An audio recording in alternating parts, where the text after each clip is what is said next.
There's a bandwidth problem in terms of what a manager can reasonably do within a period of time. How many operations can one person reasonably control without losing bandwidth?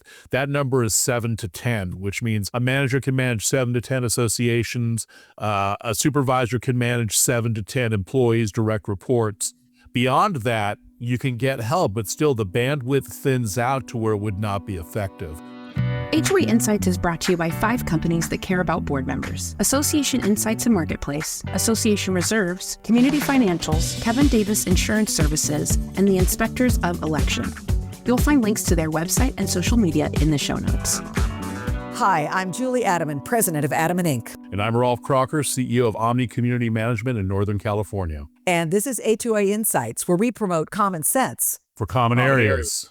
Hi, everybody. Well, we're doing something a little different this episode. Normally, you notice it's Robert Nordlund or Kevin Davis or me or all three together sometimes. But now we're branching out a little bit. Robert has passed the reins for a little bit of the time to Kevin and I to start interviewing other folks. And with me today is Rolf Crocker. As I said, he's the president of Omni Communities, an association management company located in Northern California. He's also my best industry bud. So we thought we would regale you with all of the information we have about management companies and their relationships with boards and boards' relationships with management companies. But first, I have a little bit of housekeeping to do. So last week's episode was episode 153. This is episode 154, and that featured Kevin Davis and Sherry having another great discussion on HOA insurance. And just want to remind everybody that if you've missed any of our episodes, you can go to our website, which is HOAinsights.org, or search for HOA Insights on any one of your favorite podcasts, including YouTube. And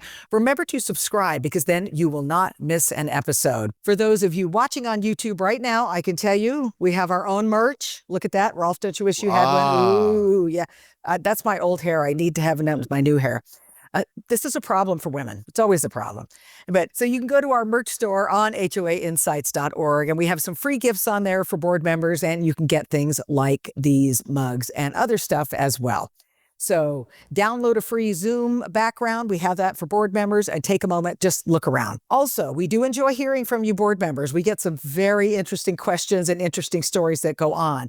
So if you have issues that are facing you at your association, you have a hot topic, crazy story, or a question, or what often happens is we get a big vent from board members, which always gives us stuff to talk about.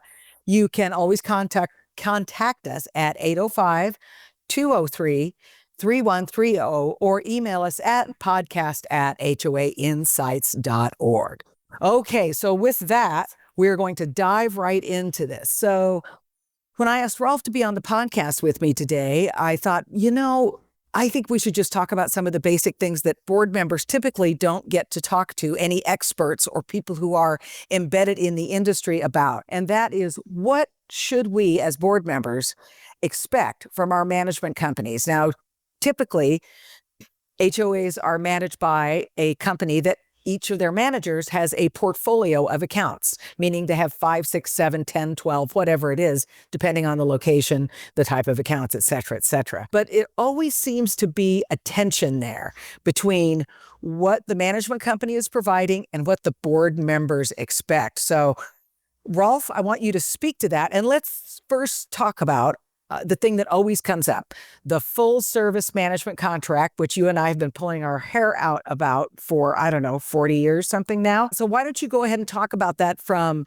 the management company perspective, and where you see where it goes off the rails, or at least misunderstood by board members, especially those new to being managed. They could have been self-managed previously or something like that. Well, first of all, thanks for having me on. It's a pleasure to be here. It's always good hang time with you is always great, but being able to talk about this issue, because this really is the central focus for most boards who are professionally managed on some level. You'd mentioned self-management, and then there's on-site management or full-time management, but most boards will fall into a category we call portfolio management. Portfolio management is more like timeshares. People understand in a timeshare, you buy into something where you get a slice of time, so many days a year to be able to utilize it, but you don't get to use it whenever you want, however you want. When we sell management services, the tendency is, and not trying to impugn any of my colleagues in the industry or myself from time to time, we want to get the contract, but we're not always forthcoming in terms of the fact that the only way you can get true full service management is to hire a full-time manager. First 8 years and 2 months to the day of my career, I was an on-site manager. I still have information tattooed in my head, and I left that gig in 1996. In portfolio management, as you said, you have a manager who's managing anywhere from 7 to 10 associations, sometimes less, sometimes more, and they have to be able to balance out the interests of everybody. And the challenge becomes there's a lot of wrong ways you can manage a community. But to me, what I've kind of settled on is the only real effective way to manage a community is the board and management have to get together and you have to define and then manage the expectations of what can be done for the slice of time that you're buying of the manager. That's exactly right. And you are buying a slice of time. As Rolf and he just told me before we got on air that saying our only widget is time in the community management industry. That's all we have is time. That came from a boss of his from the 90s, 2000s, Late early 90s, 2000s. early 2000s. Early Yeah. 2000s, that's right. And I was looking at some of the stuff he'd put together for me, and I noticed that our speaking gigs have kind of melded together because I use widget of time. That time is the only widget all the time. So, Rolf, I think the biggest problem, it seems to me, is management companies. And I know I used to work for a guy who did this all the time. He would say, get the contract and then we'll worry about how to manage it. Well, that's kind of a business truism, right? But still, that's like, deer in the headlights, because if the association, which maybe is only paying $1,000 a month for full service management, would be low, they don't realize that they only get how much of that widget? A week. Well, however much they're willing to pay for, because you have to pay a manager in order to give them a wage that works. There's a certain minimum amount of associations they will need to manage to make the number work in portfolio world. Time is finite. It's not infinite. So that effort up front about defining and managing the expectations, and people will say, well, we're a smaller association. We can't afford X. But if you think about it just in terms of from pure business practice, the same basic work goes into managing any association, whether they're 5 units, 50 units, 500 units, or 5,000 units. It's the number of board meetings.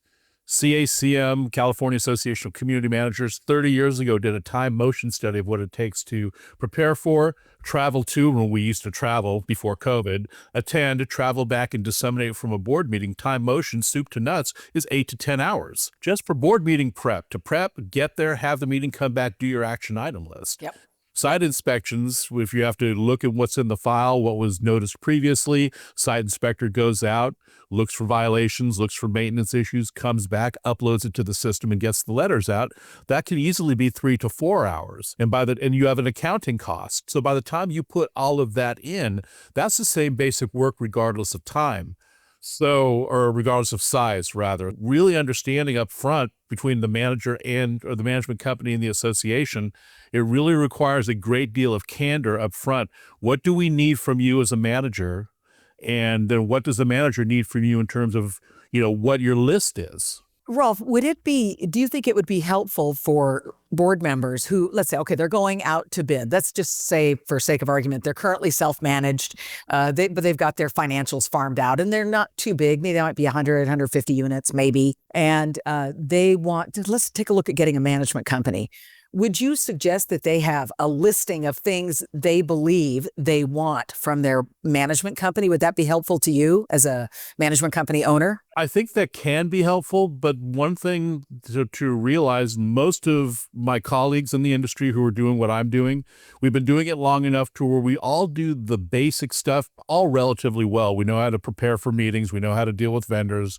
We know how to do the accounting piece. So all that stuff is fairly locked in. There are times where we'll get an RFP, a request for proposal, from an association that they got online somewhere. It'll be 50 questions asking all kinds of arcane things that are kind of just... it's stuff that we do anyways. Do you even answer all when they send you those? I've seen those, by the way. Do you answer all of them, or think, oh, yeah? We did receive one a couple of years ago where the cover letter said, well, we view the association as being like the Supreme Court, and management is basically being the clerk of the court. needless to say, we respectfully declined that one because if I wanted to clerk for a Supreme Court justice, I'd have gone to law school after all.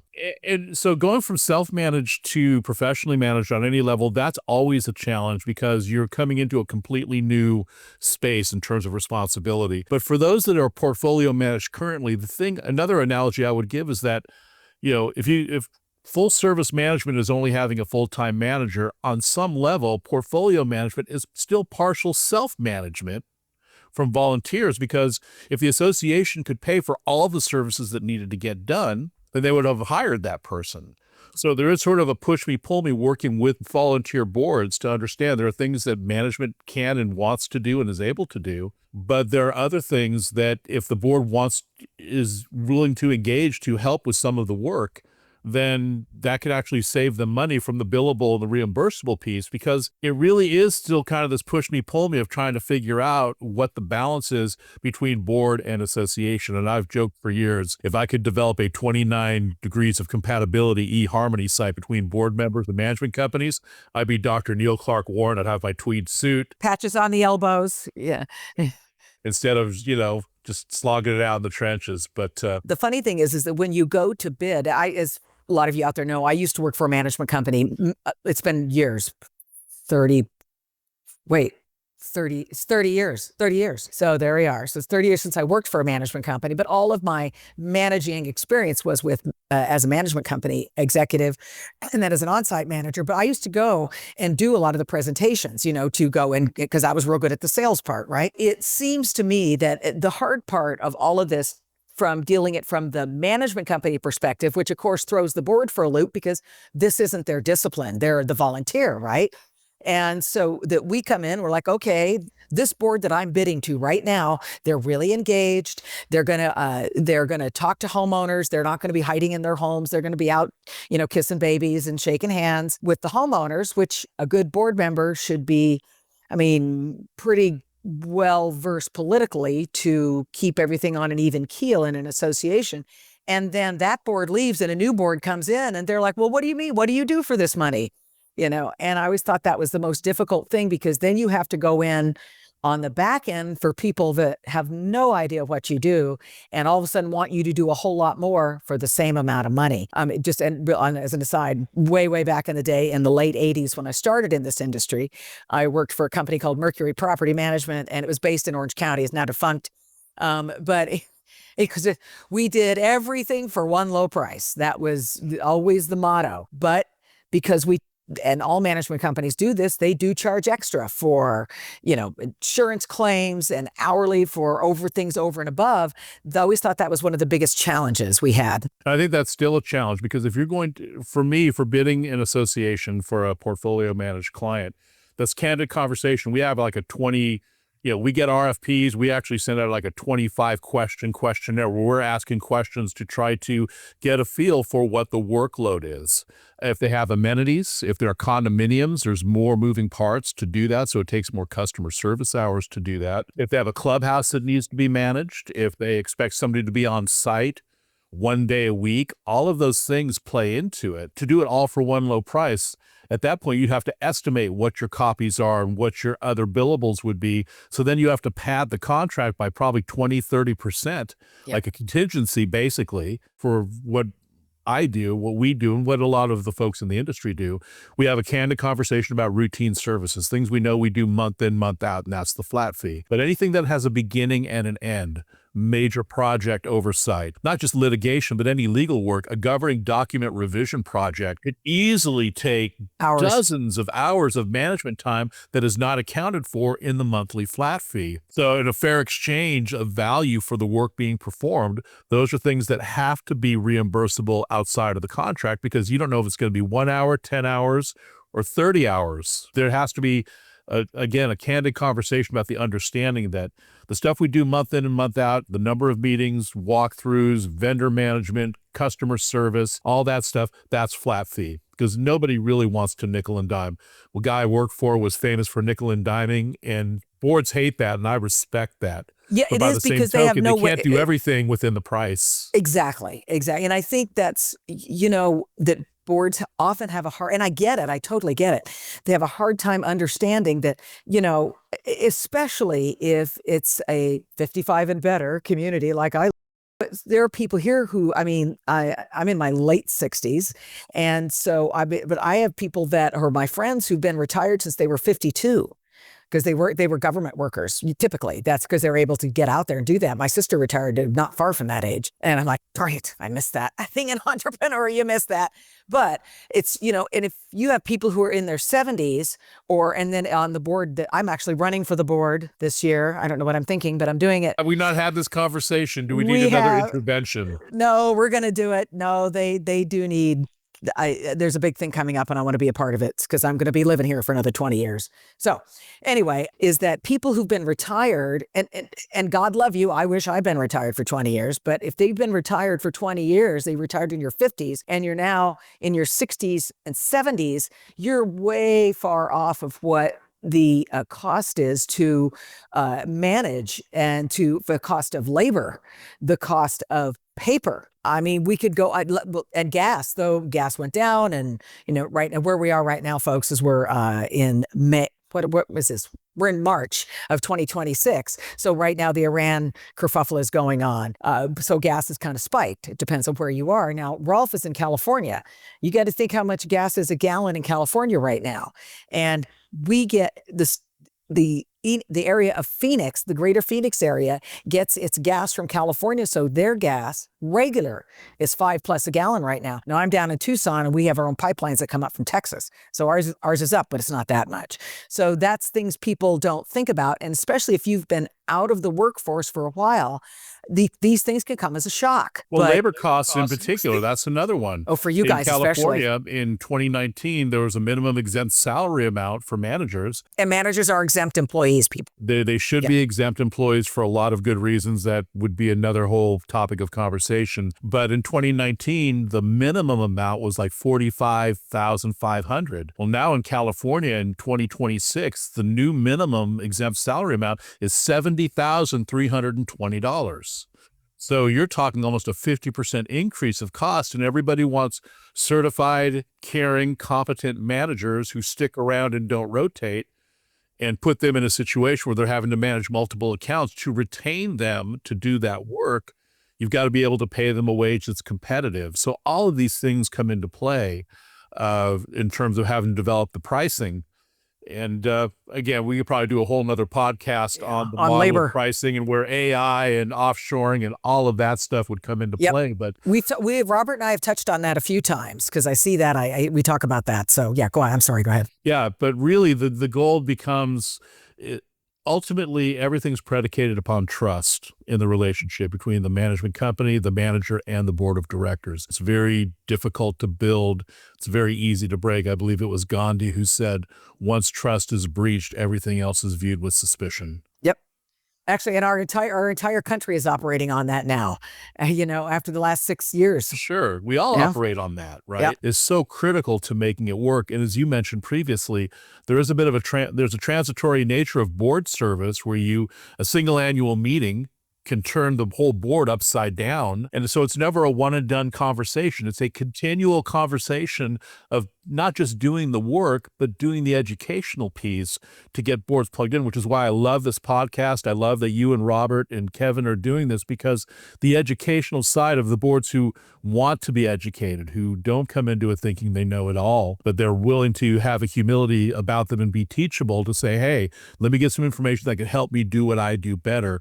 What you do here is in service to that and super helpful, and Lord knows we need so much more of this. Well, and I appreciate that. And yeah, I believe it is as well. So with that note, we are going to take a commercial break here. So we're going to take just a few minutes off. And so everyone, hang on. We're going to have a word from our sponsor and we'll be right back. Is your HOA or condo self-managed and you don't want to work as hard volunteering? Are you full managed and looking to save money? Or are you looking to split the accounting from a manager's role for better service? Let Community Financials handle the monthly accounting for you.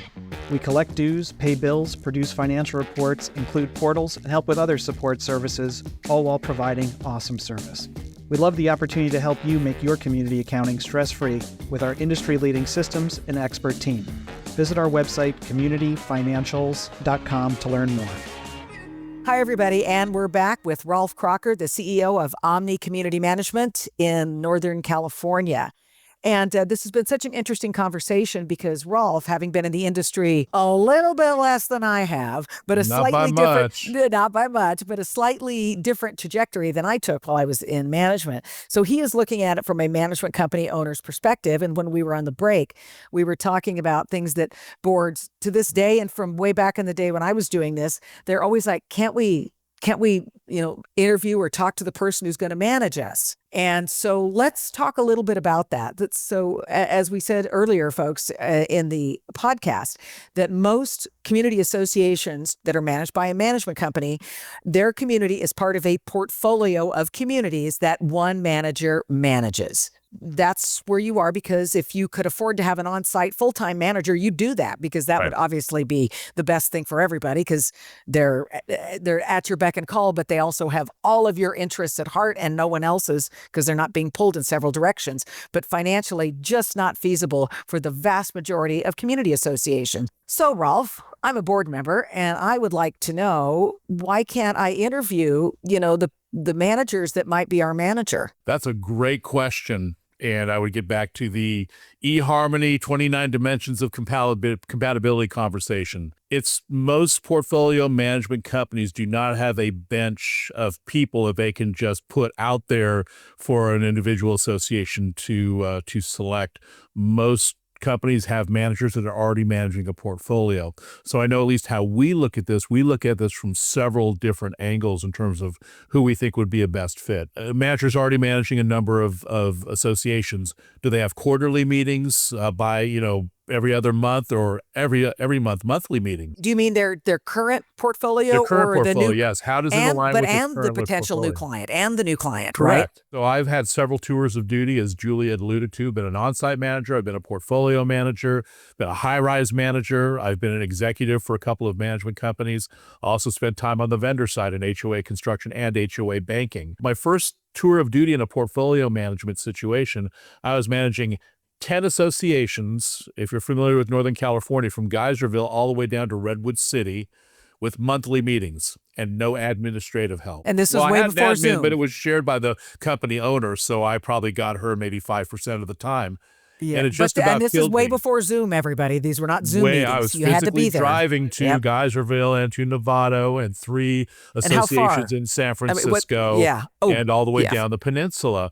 And it just is not sustainable because, again, there's a bandwidth problem in terms of what a manager can reasonably do within a period of time. And it's well settled in business circles that span of control is recognized.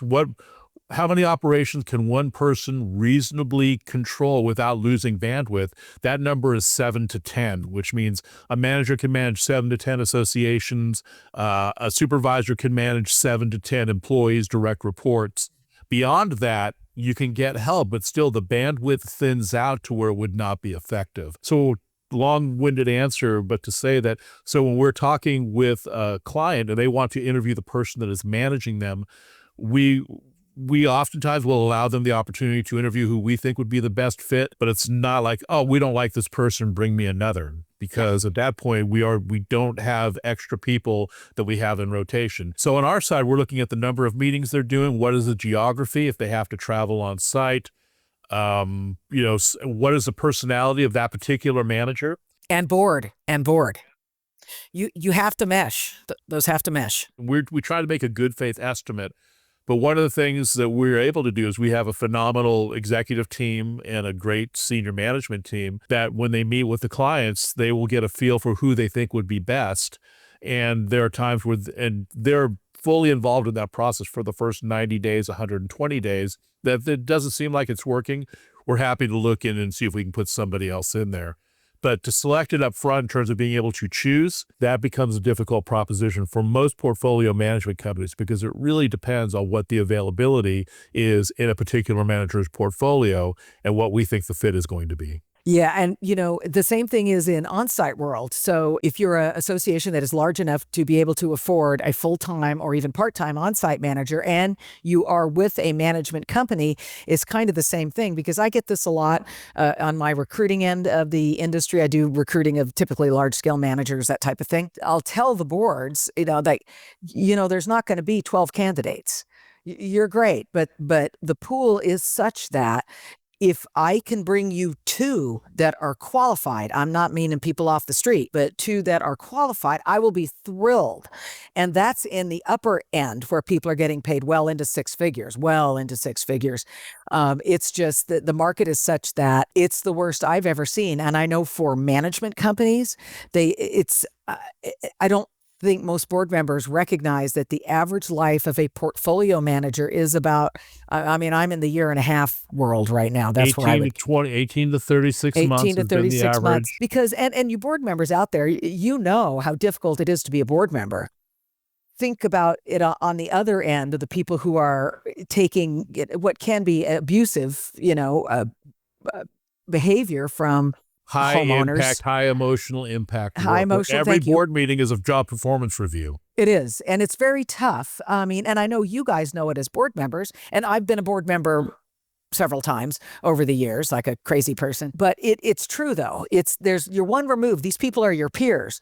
That person's the employee over there, and so they have a tendency to be treated with somewhat more disdain from people who are the high maintenance folks. Y'all know who I'm talking about in your association. If you're sitting next to them, don't look at them. But it's a very difficult industry to be in, and there is a lot of churn no matter where you are, except in the very, very top echelon of golf, food and beverage, large scale associations. Those people, because the job becomes much more like a city manager. And even those folks, their average life is only about 5 years.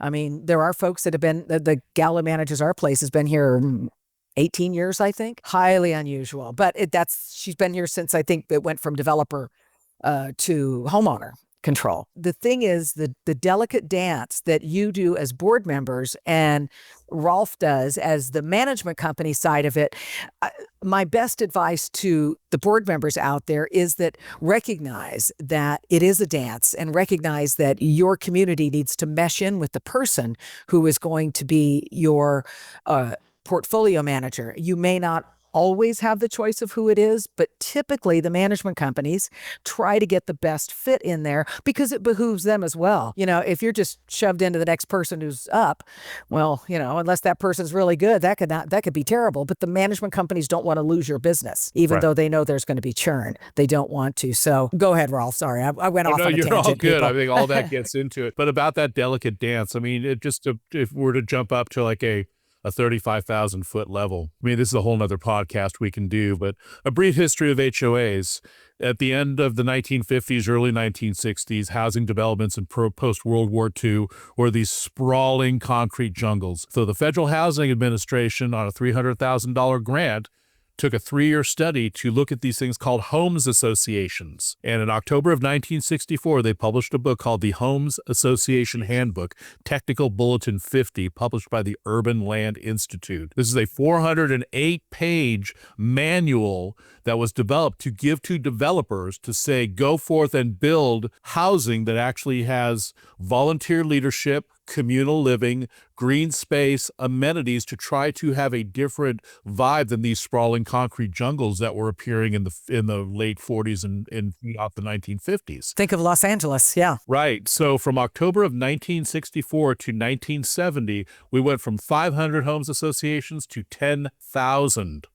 In little less than 6 years. Today in California alone, there are 57,000 homeowners associations in California. Nationally, there's like 370,000 homeowners associations. You're talking about millions of dollars in home value, billions of dollars in real estate, trillions of dollars in financials, all predicated upon a relationship of volunteer directors who are governing their peers and willing to serve as fiduciaries on behalf of the whole, and management companies who are the professionals who are certified and educated and caring and want to help them help them manage their responsibilities, because at the end of the day, you can delegate authority, but you can't delegate responsibility. So recognizing that unique dynamic and doing everything we can to support it to make it better is everything, because talk about too big to fail. You'll hear people defund the HOA. It's like, okay, great. Tell me any municipality that if you defund the HOA, that they're going to want to come in, the local city public works, and take over the streets and the drives and the sewers and the lighting. They won't.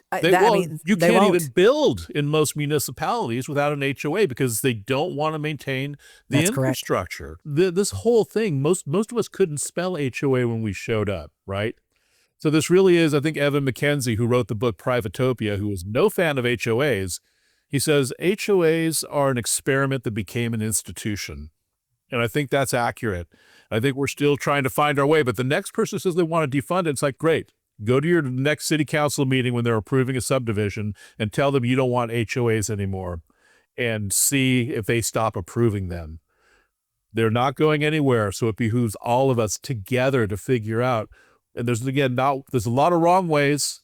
There's a lot of right ways, but it behooves us to work together because everything rises and falls on volunteer leadership. And I tell our board members, you are truly doing the Lord's work, because none of this would work. It is the truth. Without you. Everything's predicated on this relationship. It's not going to be perfect. We're human with human condition, right? So a lot of this gets down to, Julie had mentioned politics. I hate politics. Well, welcome to HOA world, welcome to all the world. Yeah, really.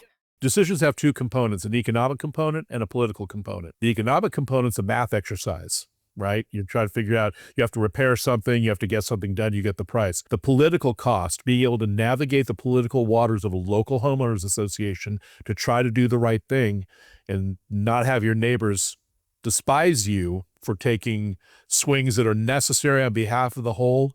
That is everything. It is everything. And without the board, it's the truth. And right as we're going to land the plane, I'm going to give you some information, board members. I want you to put this in your hat and think about this, because this was mind-boggling when I heard it. There are about 2 million community association board members in the United States, compared to about 500,000 elected officials at the federal, state, county, and city level. That's a 4-to-1 ratio. Board members have the greatest impact on the day-to-day lives of people than any elected official, you people in your association. So if that either doesn't make you think, wow, I'm doing a great job, or what am I doing here? It's kind of or both. That's what this is our world. And those of us who are on the I've always been on the management side, the consultant side for a long, long time now. But having been in all three positions, I can tell you it's absolutely wonderful industry, but it could not work without the volunteers. So with that, everyone, I think we've about gone to our time limit. We're going to take off now. So if anyone wants any more information on this, you can go check our show notes at HOAinsights.org. or give us a call at the phone number that you'll also find on there. Rolf, any more words of wisdom? God bless you for your service. Don't lose hope, because were it not for you standing post on the wall, a lot of things worse. People say it can't get worse. No, it can always be worse. So having civic-minded board members serving is everything for your property values, for your neighbors, and for the industry at large. So, keep hope alive. Just, you got to keep hope alive. Couldn't have said it any better. All right, everybody, have a great day. Thank you for watching. You've been listening to HOA Insights, Common Sense for Common Areas. You can listen to the show on our podcast website, HOAinsights.org, or subscribe on any of the most popular podcast platforms. You can also watch the show on our YouTube channel. Check the show notes for helpful links. If you like the show and want to support the work we do, you can do so in a number of ways. The most important thing you can do is engage in the conversation. Leave a question in the comments section on our YouTube video. You can also email your questions or voice memos to podcast@HOAinsights.org, or leave us a voicemail at 805-203-3130. If you gain any insights from the show, please do us a huge favor by sharing the show with other board members you know. You can also support us by supporting the brands that sponsor this program. Please remember that the views and opinions expressed by the podcast do not constitute legal advice. You'll want to consult your own legal counsel before making any important decisions. Finally, this podcast was expertly mixed and mastered by Stokelight Video and Marketing. With Stokelight on your team, you'll reach more customers with marketing expertise that inspires action. See the show notes to connect with Stokelight.